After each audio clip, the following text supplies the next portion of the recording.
நண்பர்களுக்கு வணக்கம். தேசிய அனைத்து வாகன ஓட்டுநர்கள் மறுவாழ்வு அறக்கட்டளை மற்றும் தமிழ்நாடு அனைத்து வாகன ஓட்டுநர்கள் பாதுகாப்பு சங்கத்தின் மாநில தலைவர் எம்.ஆர். தாமோதரன். இப்போ நீங்கள் பார்த்துட்டு இருக்கிறது விழுப்புரம் மாவட்டம் அரசூர் அருகே காருக்கு பின்னாடி ஆம்னி பஸ்ஸு வழி விடலன்னு சொல்லிட்டு 2 காரு ஒரு பைக்கில் வந்த நபர்கள் அந்த ஆம்னி பஸ் ஓட்டுநரை கடுமையாக தாக்கியிருக்காங்க. ஏன் வழி விடலைன்னு சொல்லி ஒரு ஓட்டுநர் மேலே போய் தாக்குவீங்களா சொல்லுங்கள்? ஒரு ஓட்டுநர்னா என்ன அவ்வளோ சாதாரணம் நினச்சிட்டிங்களா? ஒரு டிரைவர்னா நைட்டு பகலு கண் முழிச்சு எத்தனையோ பேரை உயிரை காப்பாற்றுறான், கரெக்டுங்களா? இதை சிந்திக்காமல் 10 பேர் கொண்ட ஒரு கும்பல், அராஜக குடிச்ச கும்பல் ஒரு ஓட்டுநர் தாக்குறீங்க. நீங்களாம் உண்மையில ஆண்மகனா? ஏன் வழி விடலைன்னு சொல்லி ஒரு ஓட்டுநர் மேலே போய் தாக்குவீங்களா?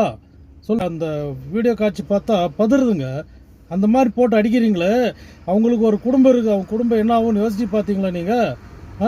1500 தான் கஷ்டப்பட்டு அவங்க கண் முழிச்சு வண்டி ஓட்டுறாங்க. உங்களை மாதிரி ஊர் காசை ஏமாற்றி தின்னுட்டு குடிச்சிட்டு அராஜகம் பண்ணி திரிறாங்களே இருக்கிறீங்களா? அந்த மாதிரி ஆளுங்களை இப்போ அடிச்சு பாருங்க. நீ தைரியம் இருந்தா நீங்கள் 10 பேர் சேர்ந்து ஒருத்தர் 2 பேர் அடிக்கிறீங்க இல்லையா? அந்த மாதிரி இருக்கிறவங்க உங்களுக்கு சரியானவங்க கிட்ட அடிச்சு பாருங்க. அப்போ ஆண்மகன் ஏற்றுக்கிறேன். ஒரு காவல்துறை அங்கேருந்து எஸ்ஐ அவர் என்ன பேசுகிறாருனாக்கா, அந்த ஓட்டுநர்கிட்ட ஃபோன் பண்ணி பேசுகிறாரு.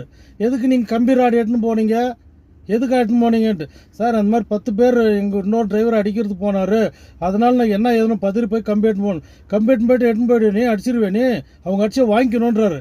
காவல்துறை நண்பர்களுக்கு ஒரு முக்கியமான சொல்கிறது, காவல்துறை உங்கள் கண்ணியத்துக்கு தகுந்த மாதிரி நீங்கள் பேசணும், புரியுதுங்களா? ஒரு ஓட்டுநர் அவ 10 பேர் சேர்ந்து அடிக்கிறாங்க, உயிர் போயிடுச்சுன்னா அவங்க குடும்பத்துக்கு நீங்கள் பதில் சொல்லுவீங்களா? சொல்லுங்கள். இப்போ அன்றைக்கி நைட் பேசின அந்த காவல்துறை எஸ்ஐக்கு தான் நான் இந்த பதிவு சேர்த்து போடுறேன். அவங்க அந்த ஓட்டுநருக்கு ஏதாவது தாக்கி அவங்க குடும்பத்துக்கு ஏதாவது உயிர் சேதாயிட்டு அவங்க குடும்பத்துக்கு யார் பதில் சொல்கிறது? நீங்கள் பதில் சொல்லுவீங்களா? நீங்கள் அரசு சம்பளம் வாங்குறீங்க, கவர்மெண்ட் சம்பளம் வாங்குறீங்க. நாங்கள் ஓட்டுநர் அப்படி கிடையாது, கண் முழிச்சு வண்டி ஓட்டினா தான் எங்களுக்கு சம்பளம், புரியுதுங்களா? இந்த மாதிரி இதை இன்னோடு தவிர்க்கணும்.